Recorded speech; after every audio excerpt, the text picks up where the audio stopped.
Part 3 of the Ian Masters July 3, 2018 interview.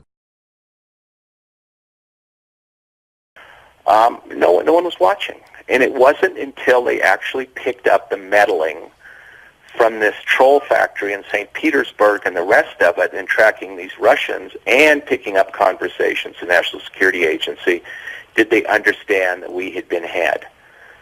But it still does not detract, it still does not take away from the fact that Trump did not sit down in a room with the Russian government and draw out a plan. He simply goes to Moscow, figures out what the Russian line is, looks at his bank account, sees how much Russian money is coming into his properties, and without it he would collapse.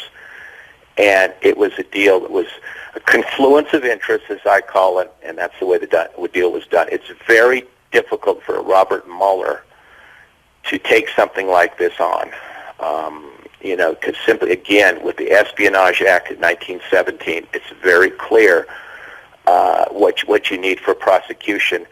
And I would be surprised that Mueller has that could bring a charge on the Espionage Act. I would just be very surprised. But anyhow, if he finds tax evasion and the rest of it, that may be considered not worthwhile bringing charges against a sitting president.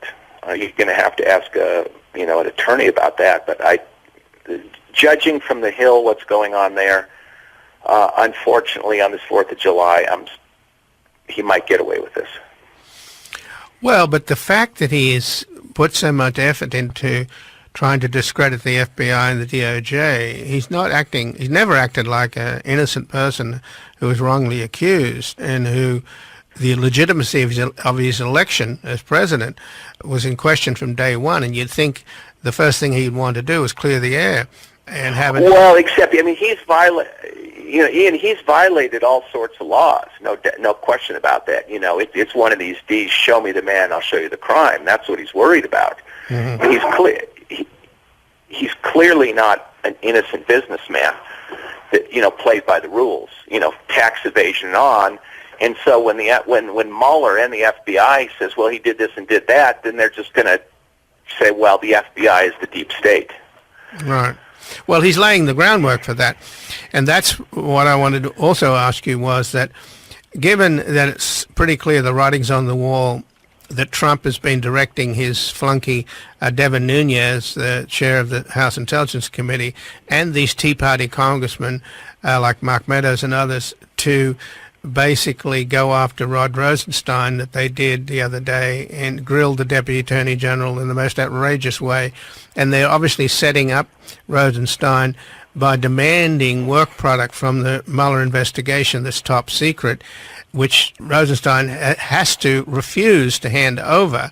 And in refusing to hand over what these clowns, the Tea Party people, are demanding, which would immediately end up in the hands of Fox News within minutes, they're setting Rosenstein up for impeachment. And it looks like Paul Ryan and the rest of them will go along with that. And then, of course, Trump will have the excuse of getting rid of Rosenstein if he's being impeached for withholding information from the House. Exactly, and then we're done. Once you take down the judicial system, take down the FBI and the Department of Justice, and an independent judiciary, we are no better than Putin. And this is exactly what Putin wants. Right, but once they do that... It is, yeah. Ian, I cannot tell you how grim it is. Oh, I agree.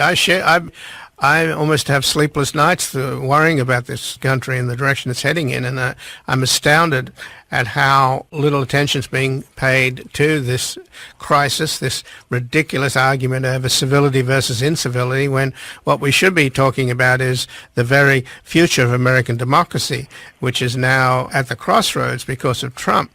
But assuming that they go ahead and get rid of Rosenstein and then shut down Mueller, is there a possibility that that information will make its way to the public? The public, I'm sorry to say this, doesn't understand what's going on. I certainly do not approve, or nor do you, of the way immigration has been, the way these people are being treated. There's no excuse for it. It's easily fixable immigration. We don't need to get into that, but the fact that people are on the streets about immigration but not about democracy and the subversion of American law enforcement, and the fact that the president, his interests are more allied with a hostile foreign power than our own country, it tells me they don't understand it. And I think that he'll probably get away with firing Sessions, firing Rosen. Just getting rid of anybody investigating him, and he'll be done with it.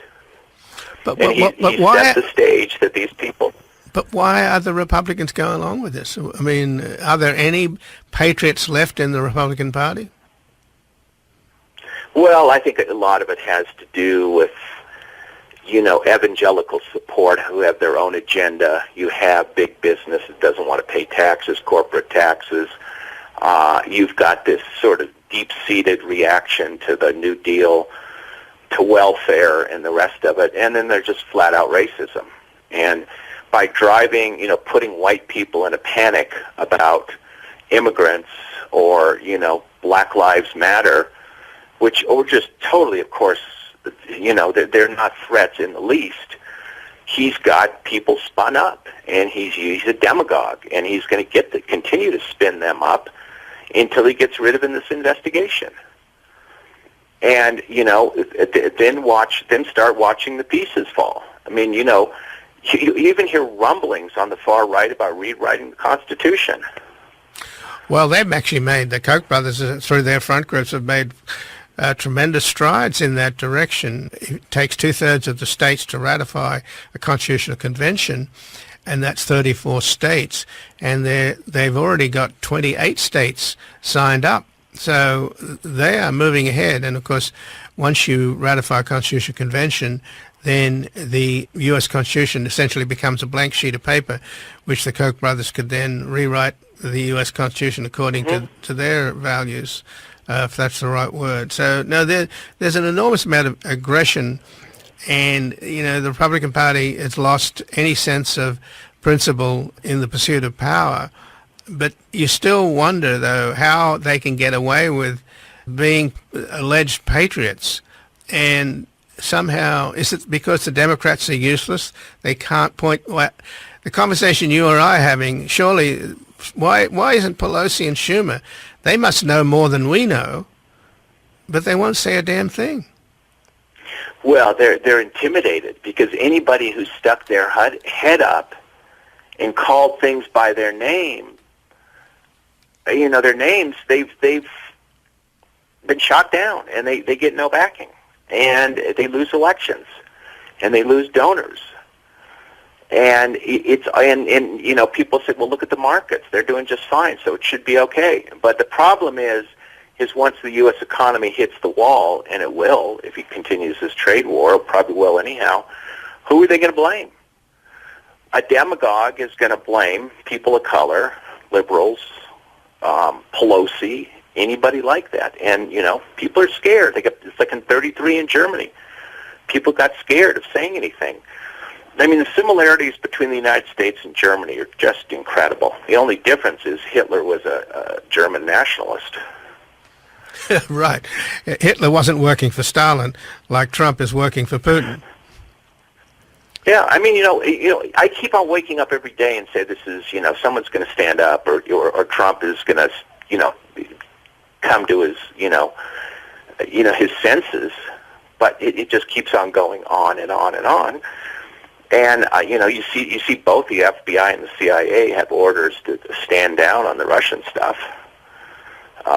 Not completely, but they're scaling way back from what I'm hearing. Well, just they're not collecting on Russia. They're certainly not collecting on Putin. And he's still, Russia is an adversary. It's got nuclear weapons pointed at us and nowhere else. And the fact that we are just shrug our shoulders, the American people, worries me. And just in closing, on the eve of this 4th of July, we don't want to admit defeat here. And, we're always looking for the better angels of our nature in the hope that this dark period will end and justice will prevail. Is there any glimmers in that direction that you can offer us up on this 4th of July? Well, I'm looking for an election, a revolt among the American people But you almost have to watch him fail spectacularly before the elections this year, the congressional elections, and people may come to their senses. The United States, we did have a civil war. We're not near a civil war now. The fact that we're not shooting each other in the streets is what normally happens when a democracy collapses is good news. And that basically, everybody, Americans, this is not Lebanon, this is not Iraq, this is not Venezuela, and Americans, at the end of the day, are reasonable. But it takes a while to get through to them what's happening, and that's what I'm counting on happening, is the facts will just start piling up, and people will figure out who this guy is. Well, Robert Baer, I thank you very much for joining us here on the eve of this 4th of July holiday. Thank you. And again, I've been speaking with Robert Baer, one of the most accomplished agents in CIA history and the winner of the Career Intelligence Medal. He's the author of 4 New York Times bestsellers, including See No Evil and Sleeping with the Devil, How Washington Sold Our Soul for Saudi Crude. And he's considered one of the world's foremost authorities on the Middle East and is the current national security affairs analyst for CNN. And his latest book is The Perfect Kill, 21 Laws for Assassinations. And we're going to take a brief station break and we'll be back speaking with the former ambassador to Finland who arranged a summit between President Clinton and President Yeltsin.